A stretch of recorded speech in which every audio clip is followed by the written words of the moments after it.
केलं तर आता पुढच्या मैदानात म्हणजे कुठल्या मैदानात येईल, कारण की लोकांची आतुरता लई आहे हरण्याला बघण्यासाठी.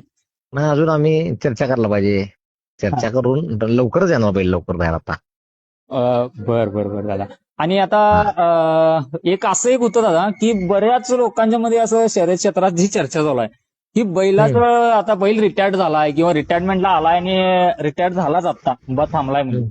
की ही अफवा आहे का हे खरं आहे?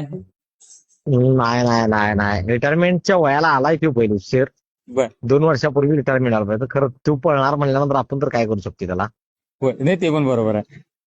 मग अजून आम्ही चर्चा केलेली नाही काय करायचं काय नाही. होय. आणि मग अजून तर काय आम्ही तसं काय केलेलं नाही रिटायरमेंट केलं. बर बर. मग तुम्हाला म्हणजे सर्वांना कळेलच. हा हा, म्हणजे हरण्या अजून पळणार आहे काय काय एकंदरीत? पळणार आहे पळणार आहे पळणार आहे. बर बर. म्हणजे बाकी काय नाही, ईश्वरचरणी हीच प्रार्थना आहे दादा की हरण्या सुखरूप राहावं आणि हरण्या आपल्या सगळ्यांच्या सोबत लवकरच मैदानात यावं.